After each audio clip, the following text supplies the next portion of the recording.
Mari kita membuka Alkitab kita, Injil Matius pasal yang ke-6.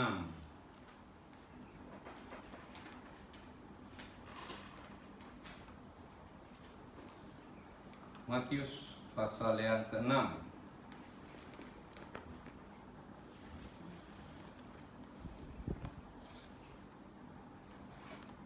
Ayat 5 sampai dengan 13. Matius 6 ayat 5 sampai dengan 13. Demikian firman Tuhan. Dan apabila kamu berdoa, janganlah berdoa seperti orang munafik. Mereka suka mengucapkan doanya dengan berdiri dalam rumah-rumah ibadat dan pada tikungan-tikungan jalan raya supaya mereka dilihat orang. Aku berkata kepadamu, sesungguhnya mereka sudah mendapat upahnya. Tetapi jika engkau berdoa, masuklah ke dalam kamarmu, tutuplah pintu dan berdoalah kepada Bapamu yang ada di tempat tersembunyi. Maka Bapamu yang melihat yang tersembunyi akan membalasnya kepadamu. Lagi pula dalam doamu itu janganlah kamu bertele-tele seperti kebiasaan orang yang tidak mengenal Allah. Mereka menyangka bahwa karena banyaknya kata-kata doanya akan dikabulkan. Jadi janganlah kamu seperti mereka, karena Bapamu mengetahui apa yang kamu perlukan sebelum kamu minta kepadanya. Karena itu berdoalah demikian: Bapa kami yang di surga, dikuduskanlah namamu. Datanglah kerajaanmu, jadilah kehendakmu di bumi seperti di surga. Berikanlah kami pada hari ini makanan kami yang secukupnya, dan ampunilah kami akan kesalahan kami seperti kami juga mengampuni orang yang bersalah kepada kami. Dan janganlah membawa kami ke dalam pencobaan, tetapi lepaskanlah kami daripada yang jahat. Karena Engkaulah yang mempunyai kerajaan dan kuasa dan kemuliaan sampai selama-lamanya. Amin. Haleluya. Saya memberi judul firman Tuhan hari ini, doa adalah senjata rohani orang percaya. Doa adalah senjata rohani orang percaya. Saudara-saudara, baru-baru ini heboh.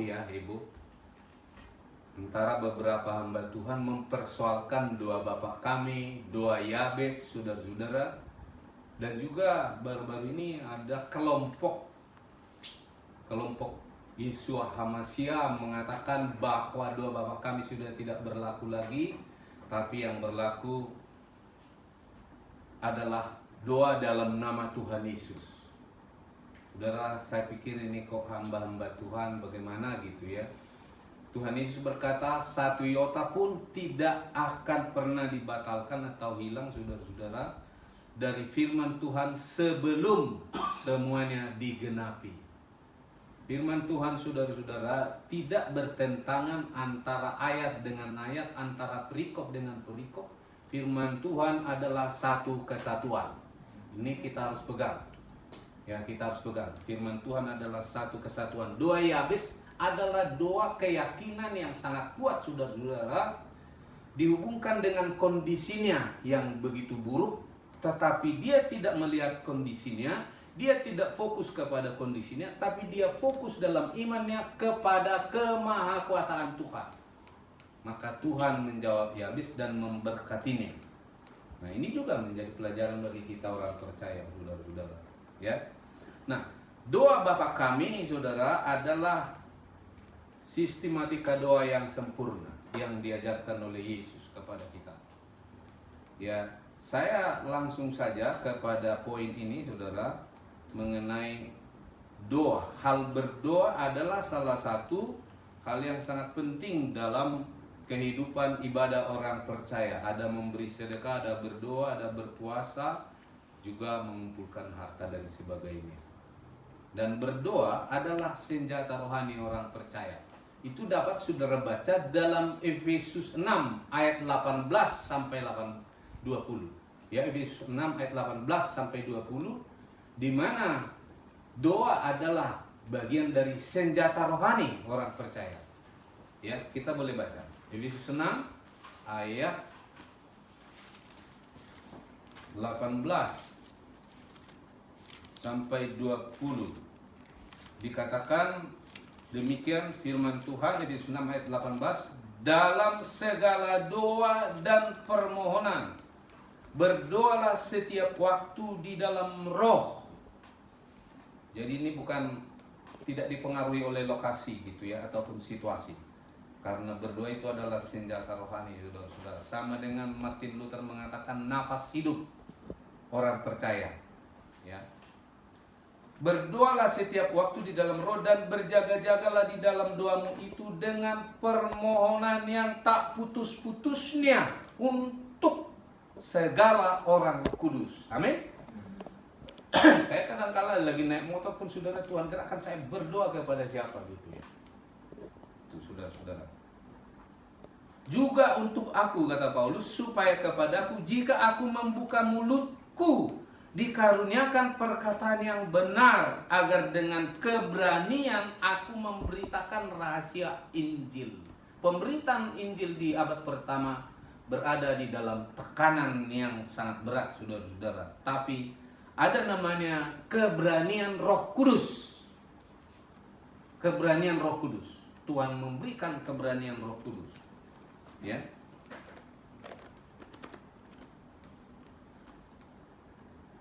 Yang kulayani sebagai utusan yang dipenjarakan, berdoalah supaya dengan keberanian, dikatakan, ya, aku menyatakannya. Jadi diulang lagi kata keberanian. Sebagaimana seharusnya aku berbicara. Saudara yang dikasih oleh Tuhan, berdoa. Saudara, ini sangat penting supaya kita membangun kehidupan doa kita. Ya, sebagai orang percaya. Kehidupan doa kita harus bangun. Dan kalau saudara lihat kehidupan Yesus, sebagian besar kehidupan Yesus masa 3,5 tahun di dunia ini, saudara-saudara, dilakoni dengan berdoa. Berdoa semalam-malaman dan sebagainya. Dia berdoa. Bahkan sampai sekarang pun dia berdoa untuk kita, orang percaya. Berdoa siapa untuk kita? Sampai sekarang. Pekerjaan penebusan telah selesai, tapi berdoa masih dilakoni, saudara-saudara, sampai sekarang. Berdoa siapa untuk kita? Nanti kalau kita sudah di surga bersama dengan dia, selesai. Ya, selesai, saudara-saudara. Nah, maka di dalam doa yang diajarkan oleh Yesus ini, walaupun kita tidak selalu ucapkan tiap minggu, saudara-saudara, sebagai rutinitas, tapi ini adalah sistematika doa yang diberikan oleh Tuhan kepada kita. Pertama, saudara-saudara, diajarkan kepada kita bahwa Tuhan adalah Bapa kita. Tuhan adalah Bapa kita. Bapa di sini, saudara-saudara, selain hubungan yang sangat intim, juga Bapa itu artinya sumber segala sesuatu. Amin. Sumber segala sesuatu. Dia adalah Bapa, sumber segala sesuatu. Bapa kami yang di surga, dikuduskanlah namamu. Di dalam terjemahan lain dikatakan dipermuliakanlah namamu, ya, dipermuliakanlah namamu. Holy thy name, ya. Dikuduskanlah namamu. Datanglah kerajaanmu, jadilah kehendakmu di surga seperti di bumi. Saudara, salah satu pokok doa yang utama, ya, bagi kita orang percaya adalah mendoakan supaya kerajaan Allah, kehendak Allah terjadi di bumi seperti di surga.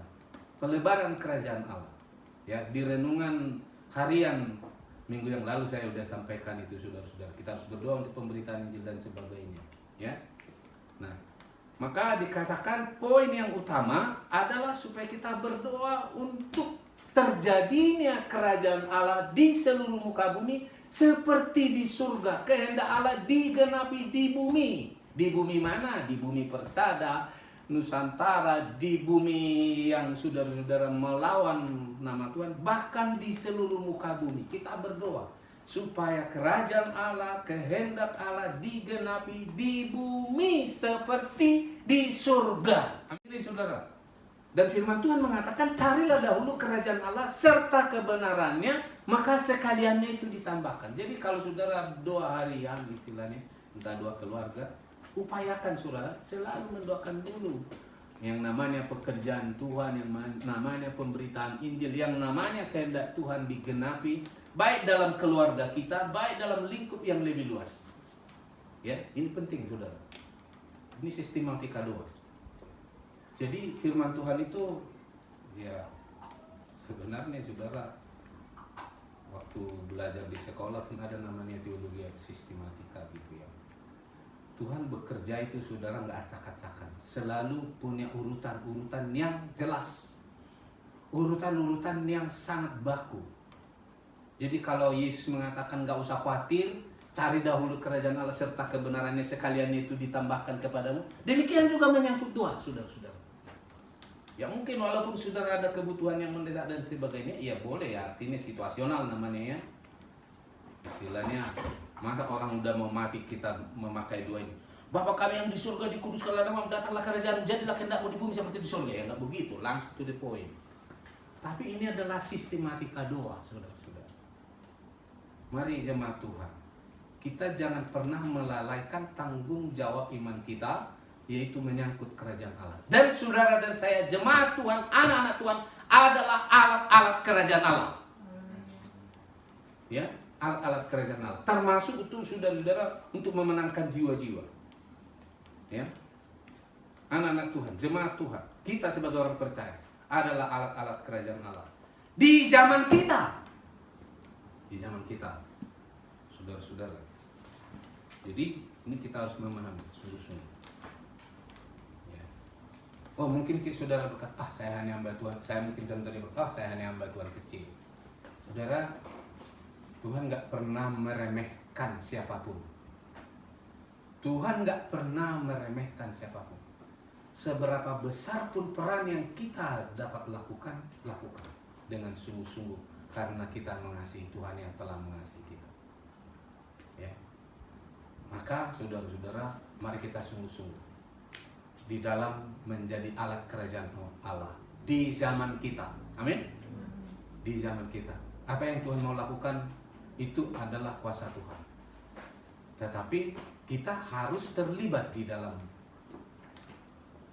dalamnya, karena kita disebut adalah kawan sekerja Allah, teamworknya Tuhan, saudara-saudara. Oh, luar biasa. Dalam perumpamaan tubuh Kristus, nggak ada yang hina, saudara, nggak ada yang kecil, nggak ada yang besar, semua penting, saudara.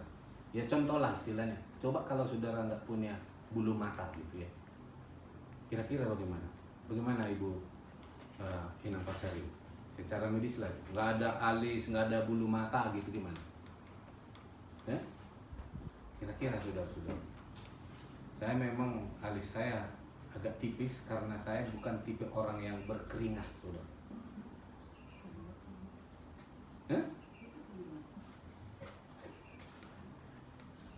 Masa Anda lebih mengenal diri saya daripada saya mengenal diri saya? Itu saudara-saudara, Tuhan kasih sesuai kebutuhan gitu ya. Nah, jadi ini yang pertama saudara-saudara, bahwa kita adalah alat-alat kerajaan Allah. Dan sistematika ini tidak saudara-saudara kebetulan dibuat begitu. Enggak, ini adalah sistematika yang memang seharusnya seperti itu. Kerajaan Allah, cari dahulu kerajaan Allah, sekalian itu ditambahkan. Ya, maka kita harus menjadi bagian dari alat kerajaan Allah.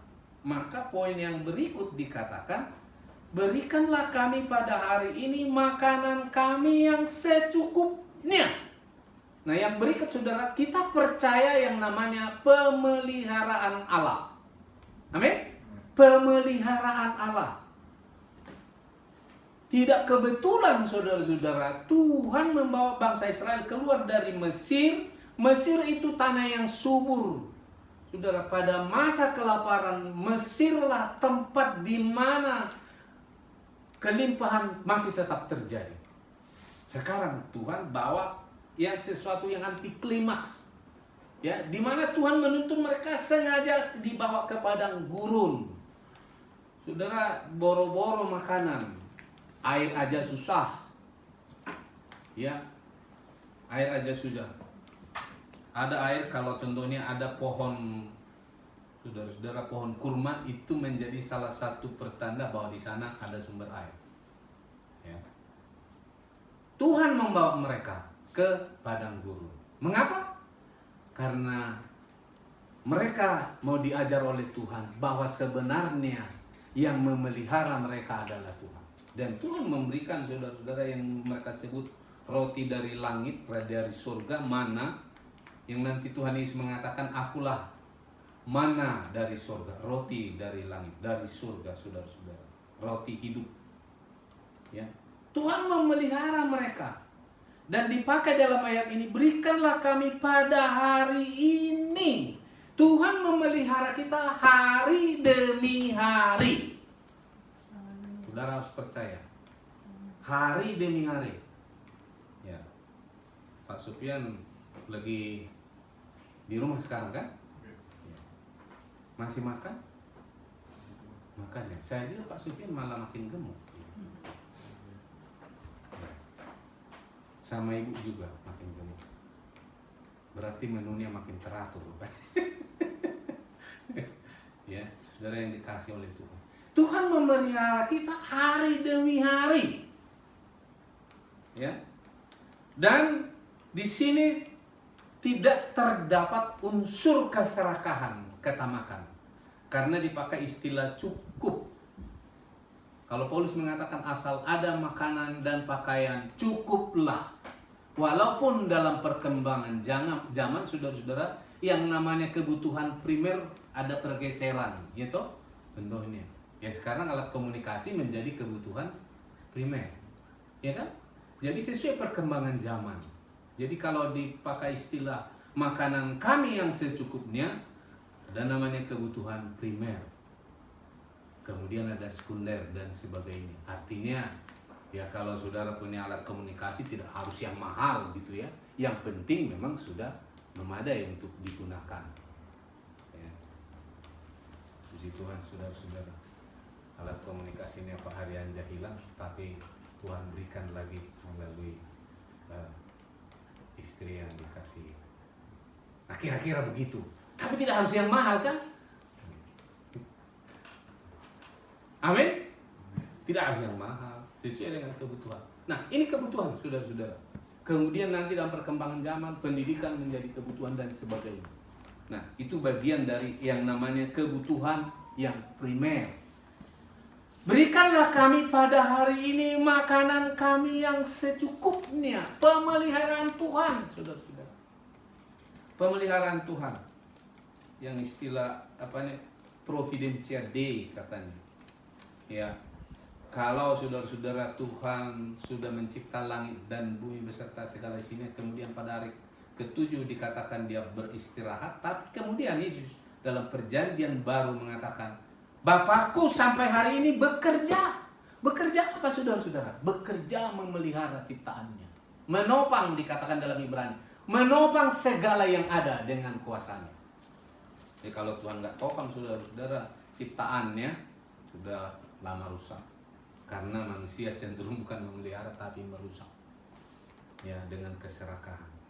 Tapi Tuhan masih memelihara sampai saat ini. Dan saudara-saudara, firman Tuhan mengatakan bahwa orang percaya adalah terlebih dari semua yang lainnya. Jadi ada prioritas saudara-saudara. Orang yang sungguh-sungguh percaya kepada Tuhan itu lebih diperhatikan oleh Tuhan. Itu menurut Matius 6. Terlebih lagi kamu hai orang yang kurang percaya, maka perkuat iman, saudara-saudara. Terlebih lagi. Perkuat iman, perkuat hubunganmu dengan Tuhan. Saudara nggak usah takut. Tuhan punya banyak cara untuk memelihara saudara. Ya. Jadi ini keyakinan kita kepada pemeliharaan Tuhan. Setiap hari. Setiap hari, saudara-saudara. Kemudian yang berikut, bagaimana saudara-saudara Tuhan, kalau kita sebagai orang berdoa, di sini bagaimana beresnya hubungan dengan semua orang. Siapa di antara saudara yang tak pernah disakiti? Ada di sini yang nggak pernah disakiti?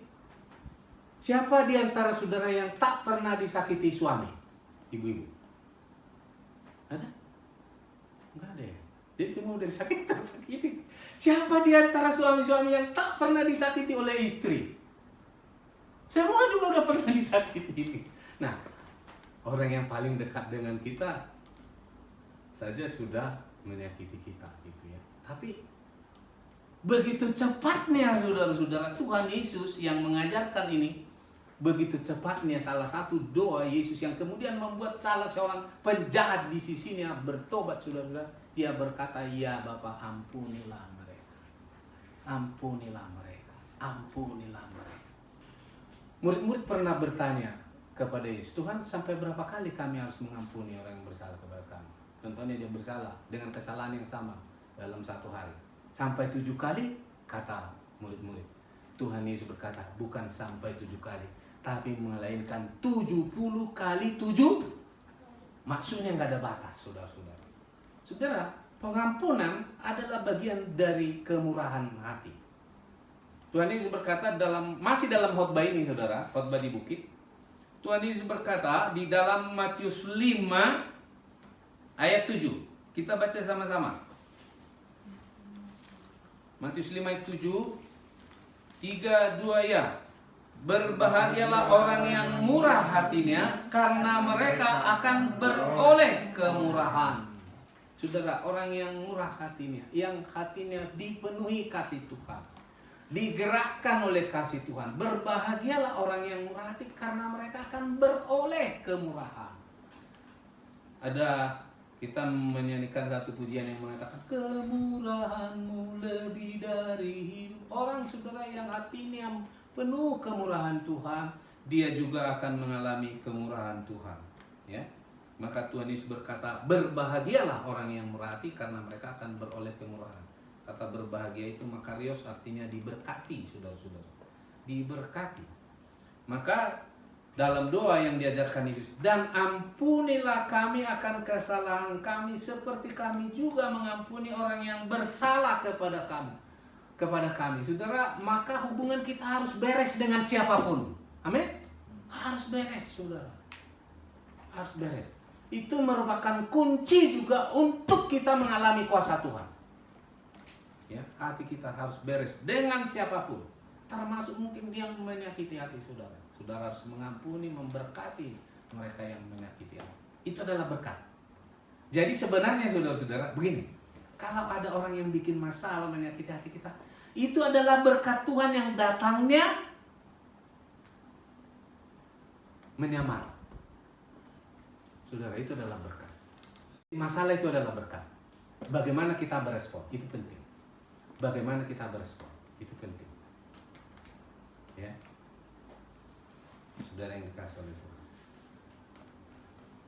Dan ampunilah kami akan kesalahan kami, seperti kami juga telah mengampuni orang yang bersalah kepada kami. Kalau dalam salinan bahasa Inggris itu jelas, dipakai telah mengampuni orang yang bersalah kepada kami. Saudara yang dikasih oleh Tuhan. Ya. Jadi beresnya hubungan kita dengan siapapun, itu juga saudara-saudara kunci kita mengalami kuasa Tuhan dalam perjalanan hidup kita, dalam menggunakan senjata rohani kita. Ya, senjata rohani yang diberikan Tuhan bagi kita. Saya pikir saudara masih ingat kisah seorang ibu yang diceritakan oleh pendeta Yong Hee-cho. Masih ingat? Ada yang masih ingat? Yang sakit tuberkulosis berat, di mana saudara-saudara ada beberapa yang didoakan dengan penyakit yang berat-berat, termasuk ibu ini. Tapi yang lain sembuh, ibu ini nggak sembuh. Lalu dia marah, saudara. Dia marah. Dia menuduh pendeta Yong Hee-cho pilih kasih. Ya. Dan pendeta ini berdoa kepada Tuhan, Tuhan, mengapa Engkau tidak menyembuhkan ibu ini? Lalu Tuhan memberitahu kepadanya bahwa dia diceraikan oleh suaminya, saudara-saudara, dan dia sakit hati sekali. Kemana pun dia pergi, dia selalu ingat suaminya. Ke kamar mandi, kemana, pikirannya selalu kepada suaminya dalam kemarahan, yang sampai kemudian merusak kesehatannya, saudara-saudara. Apa yang terjadi? Pendeta Yong Hee-cho berkata, ibu ceraikanlah suamimu, Tuhan pasti menyembuhkan. Oh, marah lagi dia, saudara. Saya sudah diceraikan, saya sudah ditinggalkan, katanya. Iya, tapi setiap hari ibu selalu bersama dengan dia. Engkau ke kamar mandi, engkau membawa dia ke kamar mandi. Engkau mau tidur, engkau bawa dia ke tempat tidur. Engkau mau makan, engkau pikiranmu terus ke dia. Memang dia sudah meninggalkan secara fisik, tapi secara rohani engkau selalu bersama dengan dia dalam kebencian, katanya. Saudara-saudara, lalu dia, ibu ini menangis. Dan pendeta ini menuntun dia untuk memberkati suaminya. Maka setiap hari dia berdoa memberkati suaminya, mengampuni suaminya, saudara-saudara. Apa yang terjadi? Satu waktu suaminya sadar dan pulang ke rumahnya, minta ampun kepada istrinya, saudara-saudara. Dia merendahkan diri. Dan kemudian, saudara-saudara, singkat cerita, satu waktu ibu ini datang dengan bergandengan dengan seorang laki-laki dengan wajah yang sudah sangat ceria. Dan memang dia sudah disembuhkan oleh Tuhan. Lalu dia memberitahu, Pak Pendeta, ini suamiku yang dulu meninggalkan. Dia bukan hanya disembuhkan oleh Tuhan, keluarganya juga dipulihkan oleh Tuhan. Dia mengalami kuasa Tuhan. Saudara-saudara. Jadi, maka Tuhan Yesus mengajar kita, ampunilah kami akan kesalahan kami seperti kami juga telah mengampuni orang yang bersalah kepada kami. Nah, setelah ini beres, saudara-saudara, maka si jahat, sebenarnya ini adalah si jahat, itu iblis. Dan janganlah membawa kami ke dalam pencobaan, tetapi lepaskanlah kami daripada yang jahat, dari si jahat. Saudara-saudara, saudara, iblis tidak akan pernah senang melihat saudara. Iblis akan selalu berusaha menghancurkan kita, menyerang kita, saudara-saudara. Tuhan Yesus memberitahu kepada Petrus, iblis berusaha menampi engkau, hai Petrus, tapi aku telah berdoa kepadamu, dikatakan. Dan engkau, kalau engkau sudah insaf, berdoa juga untuk saudara-saudara. Nah, jadi iblis akan selalu, saudara-saudara, berniat menjatuhkan kita. Tetapi saudara-saudara, kalau kita sudah beres, kalau kita sudah menjadi alat Tuhan, hubungan kita beres dengan sesama kita, maka Tuhan juga akan menolong kita. Setiap hari Tuhan melepaskan kita dari semua jerat-jerat iblis, jerat-jerat perangkap-perangkap si jahat. Ya, saudara, dasar dari doa ini adalah keyakinan iman. Amin. Yaitu karena engkaulah yang empunya kerajaan dan kuasa dan kemuliaan sampai selama-lamanya. Amin. Amin artinya sungguhlah benar demikian. Amin. Ya. Jadi dasar dari keyakinan kita, mengapa kita saudara-saudara tetap mengikuti kehendak Tuhan walaupun sulit, walaupun tidak mudah, walaupun kadang-kala bertentangan dengan daging kita, adalah karena kita memiliki keyakinan saudara-saudara akan kekuasaan Tuhan yang mutlak, yaitu dialah yang mempunyai kerajaan dan kuasa dan kemuliaan yang kekal. Semua kemuliaan dunia ini adalah kemuliaan yang sementara. Semua kerajaan dan kuasa di dunia ini adalah kerajaan dan kuasa yang sementara. Saudara-saudara, maka sebagai orang percaya, saudara-saudara, dasar keyakinan kita adalah pengenalan yang benar akan Tuhan. Pengenalan yang benar akan Tuhan. Siapakah Tuhan kita? Dia adalah yang mempunyai kerajaan dan kita adalah warga kerajaannya. Amin. Kita adalah warga kerajaan, anak-anak kerajaan dikatakan. Dialah yang mempunyai kuasa, pemilik kekuasaan mutlak dan kemuliaan sampai selama-lamanya. Ini menjadi dasar dari doa kita. Maka saudara, doa kita harus selalu dilakukan dengan keyakinan, juga dengan pengenalan yang benar. Ya. Jadi doa kita bukan hafalan, bukan. Walaupun ini adalah yang di banyak gereja selalu diucapkan saudara-saudara, tapi harusnya ini dipahami dalam pengenalan akan Tuhan yang benar. Ya, keyakinan. Ya, karena engkaulah yang punya kerajaan dan kuasa dan kemuliaan sampai selama-lamanya.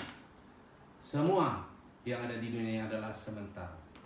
Tapi saudara-saudara, kita adalah bagian dari keluarga kerajaan Allah, yaitu kerajaan Allah yang kekal selama-lamanya. Dan yang dikasih oleh Tuhan. Maka doa adalah diantaranya adalah senjata rohani orang percaya yang diberikan kepada kita. Dia yang memelihara saudara dalam situasi apapun. Jangan takut, saudara-saudara, percaya Tuhan punya banyak cara untuk melakukan kehendaknya bagi kita. Tapi lihat sistematikanya, kerajaan Allah yang utama, saudara-saudara, untuk kemuliaan Tuhan. Kita harus berdoa untuk kemuliaan Tuhan di tengah dunia ini, termasuk di tengah situasi ini. Kita berdoa untuk kemuliaan Tuhan dinyatakan, ya. Karena sekarang banyak orang mengeluh, tapi kita malah tetap bersyukur menyembah Tuhan. Kita percaya bahwa kita hidup di situasi apapun, di zaman apapun adalah untuk kemuliaan Tuhan. Apapun yang Tuhan izinkan, saudara-saudara, semua akan bertumpu kepada kemuliaan Tuhan. Maka jangan takut. Dan kita harus bagian dari alat Tuhan di dalam hal itu. Dan juga saudara yang dikasih oleh Tuhan, kita percaya pemeliharaan Tuhan. Banyak cara Tuhan memelihara kita. Kalau Tuhan Yesus berkata, semuanya itu akan ditambahkan. Artinya itu tambahan, saudara. Itu tambahan, bukan itu yang utama. Yang utama bagi kita adalah kerajaan Allah. Ya. Dan kemudian kita terus menjaga hubungan kita yang selalu harmoni. Bukan hanya dengan Tuhan, tapi juga dengan semua orang. Itu saling. Hubungan vertikal, hubungan horizontal, saudara-saudara.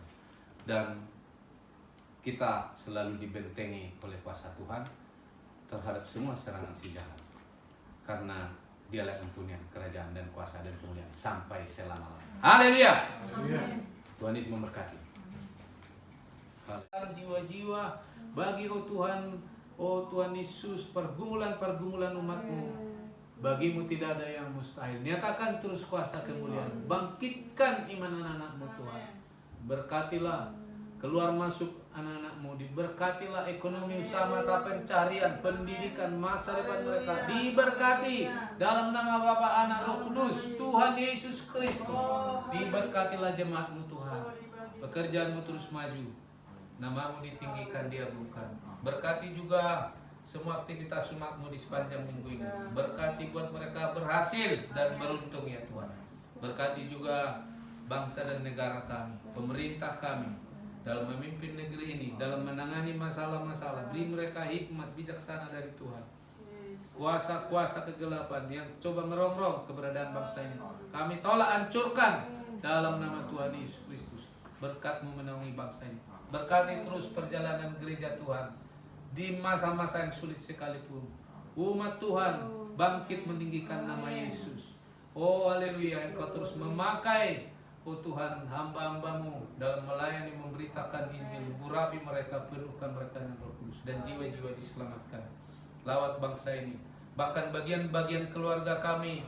Oh Tuhan Yesus, dimanapun berada, Engkau melawat mereka, Engkau menyatakan kuasa-Mu bagi mereka.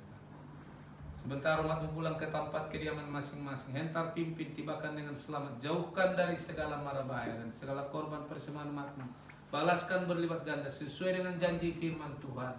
Oh Tuhan yang membalikkan milik Tuhan perpuluhan, buat sulung ucapan syukur. Biar mereka melakukan itu karena kasih Kristus yang menggerakkan hati mereka. Nama-Mu lah dipuji, Nama-Mu lah dimuliakan kekal selama-lamanya. Jemaat Tuhan sekalian, arahkanlah hatimu kepada Tuhan. Terimalah berkat Tuhan yang dilimpahkan bagimu di dalam nama Bapa, Anak, dan Roh Kudus. Dalam nama Tuhan Yesus Kristus, memberkati keluar masukmu, jasmani terlebih rohani. Haleluya. Amin. Puji Tuhan.